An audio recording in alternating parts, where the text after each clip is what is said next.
For the Grand Launch, we're coming out of the depths. You beloved,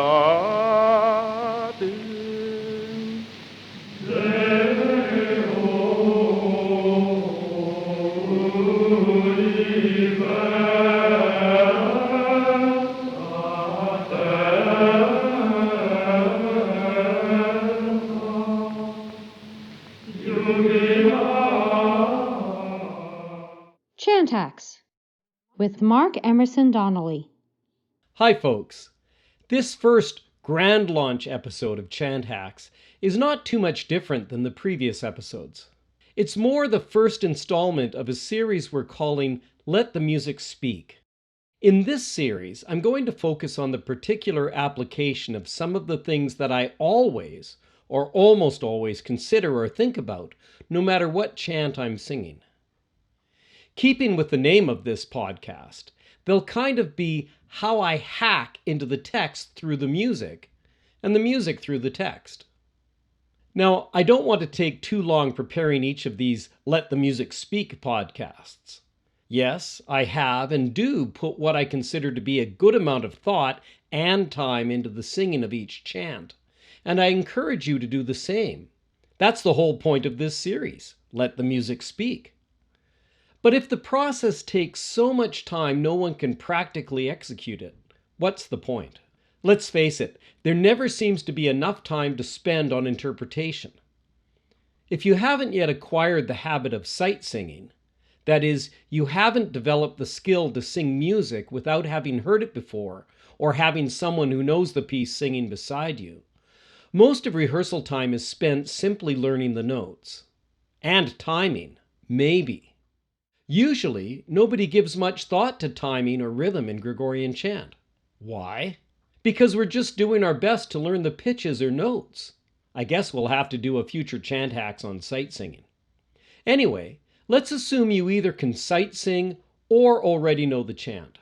Some of what I say or point out in these episodes may not seem obvious to you, but hopefully, as we get further along in the series of Let the Music Speak, you'll build up your interpretive or intentional chops. Chops is originally a jazz term, meaning the endurance of your lips to hold out for a whole evening playing on the bandstand. The better your practice, the better your chops. So here, I want to help you build up your mental chops for singing and appreciating Gregorian chant.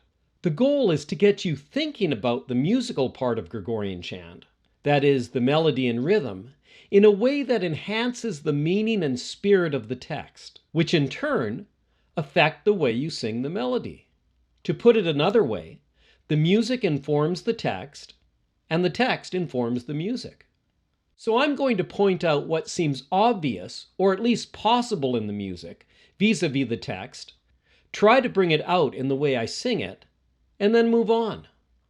I don't want this to be mentally exhausting, because in the end, you're supposed to be praying, and the way you sing is supposed to support and enhance your prayer. When it comes to church music, if your performance doesn't enhance prayer, it's not musical. It's not fulfilling its function. It's like in a Broadway musical, the showstopper is supposed to stop the show.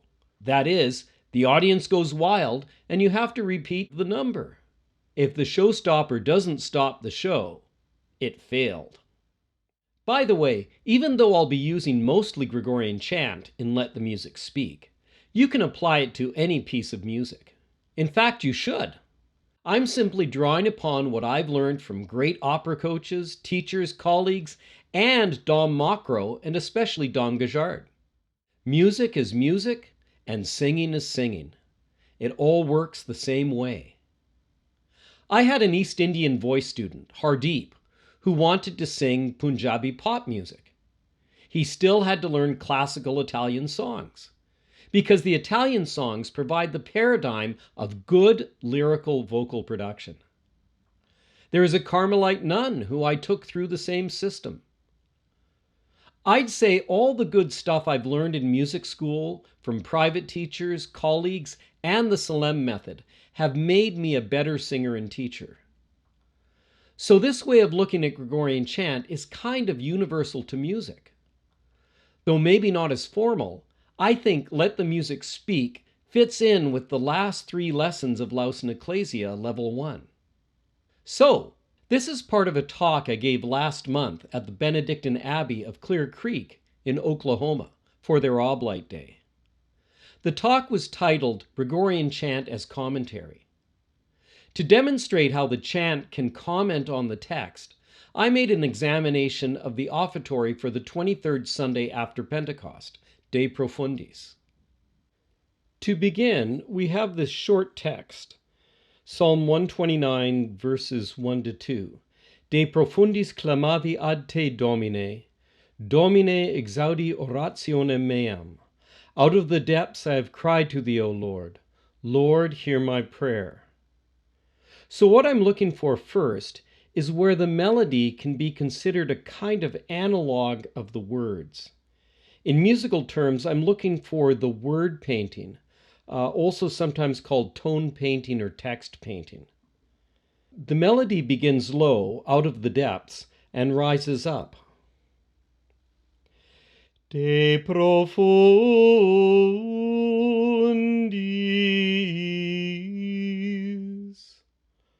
Falls and rises again. I have cried or called. Kind of both, like our spiritual and prayer lives. Clamavi. Only to settle in the middle on to thee, O Lord. Ad te, Domine.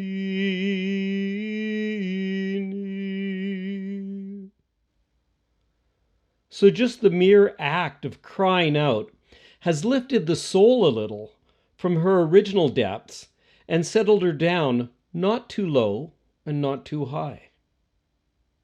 But the soul is not simply stating the fact, I am crying. This is not enough. Therefore, the next cry of O Lord is stronger but still reverent. Domine.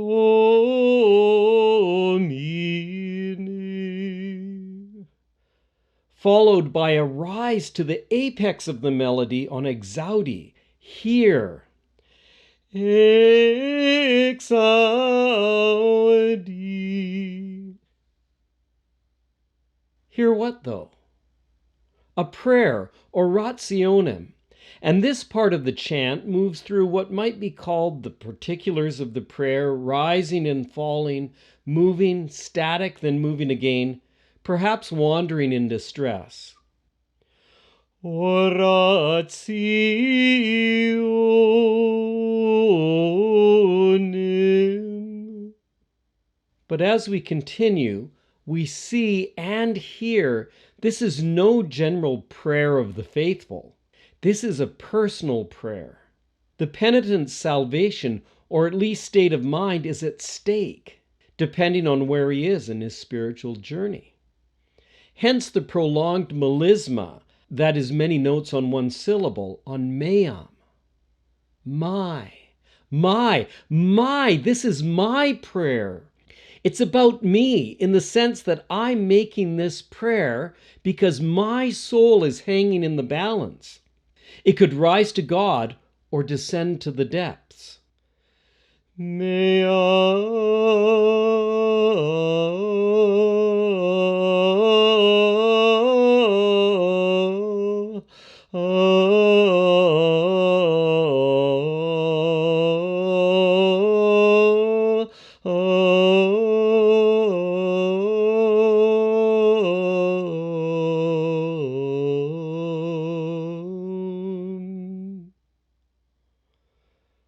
Notice this melisma on meam ends on the same peaceful note as Domine, the Prince of Peace. Then, perhaps in a more reflective state, the soul, after having gotten the initial angst out of her system, the soul returns to the original word for word, note for note prayer of the beginning of the chant, this time chastened or with a little less self-pity. therefore not with the same anxiousness as the first time. De profundis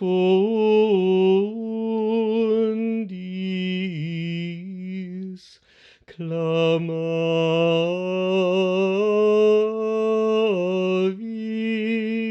ad te Domine.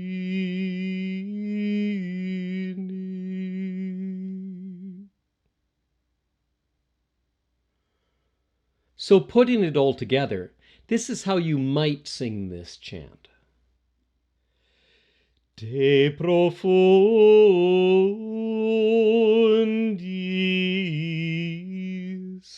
clamavi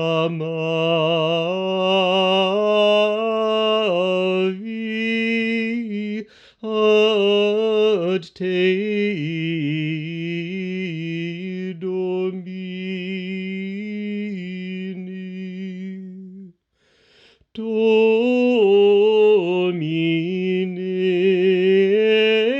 exaudi orationem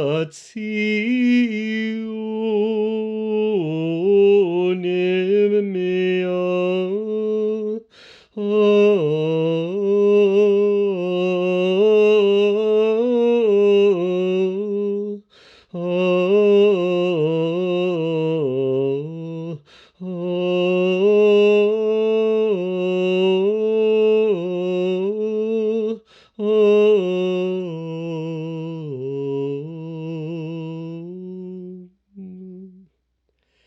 De profundis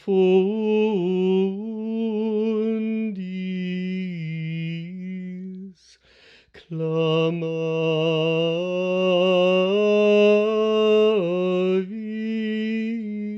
ad te Domine.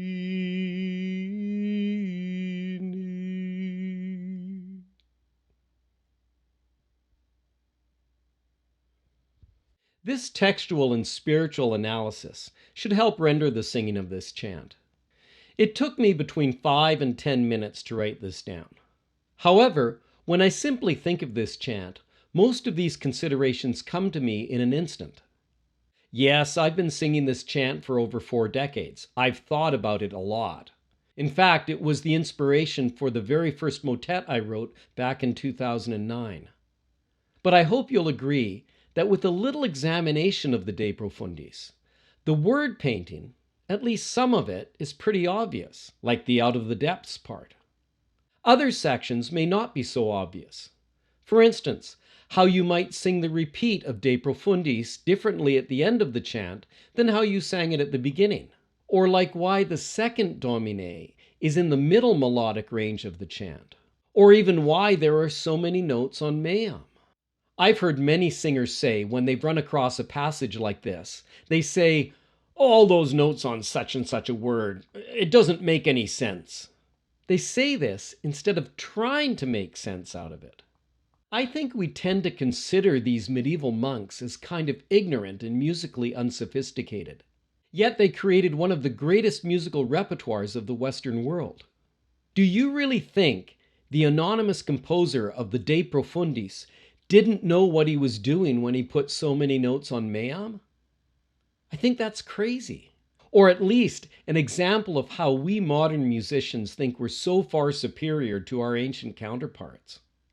I encourage you to read Dr. Ted Kresnicki's 2007 article on the introit Exsurge for Sexagesima Sunday in New Liturgical Movement. The thought that went into the wedding of the text with the music in that introit is just amazing. You know, maybe those medieval monks had a different agenda or aesthetic. That is, maybe they were trying to achieve a deeper meaning in the melody itself. Anyway, if some of you think it's amazing what I was able to draw out of the chant, maybe you think you can't notice the word painting. Well, I think you can if you simply try to see what might be there in the music. Maybe some of you think I've gone too far, and perhaps I have. That doesn't mean you don't look for some meaning in the music.